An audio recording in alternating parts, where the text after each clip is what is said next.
পার্লামেন্টে সংসদে ওয়াকফ বিল পেশ হওয়ার সাথে সাথে পার্লামেন্টে বিভিন্ন সংসদের বিভিন্ন রকমের প্রতিক্রিয়া দেখা দিয়েছে।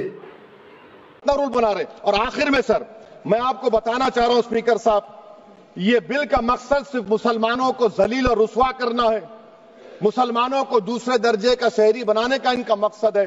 सर अगर आप हिस्ट्री को पढ़ेंगे तो महात्मा गांधी उस वक्त के व्हाइट अफ्रीका में सफेद फार्म अफ्रीका के कानून को महात्मा गांधी ने कहा था कि ये मेरा कॉन्शियंस इसको मानता नहीं है, मैं इस कानून को कबूल नहीं करता हूं।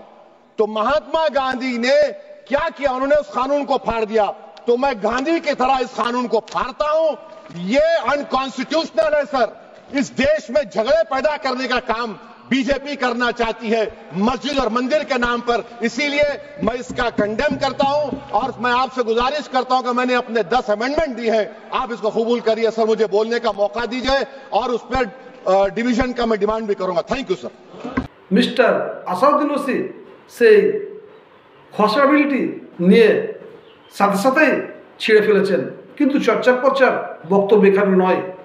মুসলিমরা ওয়াকফ সম্পত্তি কিভাবে পাবে কি পাবে না সেটা তাদের ম্যাটার, কিন্তু চর্চার পর্চা যে বক্তব্যটা দিতে চায়, যে বিষয়টা দেখতে চাইছে সেটা হচ্ছে রাম মন্দিরের যে সম্পত্তি ক্রয় বিক্রয়ের মাধ্যমে কয়েক গুণ বৃদ্ধি হয়ে যাওয়ার পর একটা ল্যান্ড স্ক্যাম দেখা দিয়েছিল। সেই স্ক্যামকে লক্ষ্য রেখে ওয়াকফ সম্পত্তির উপর কোন ধরনের স্ক্যাম হয় সে বিষয়ের উপর আতঙ্কিত এবং সন্দিহান।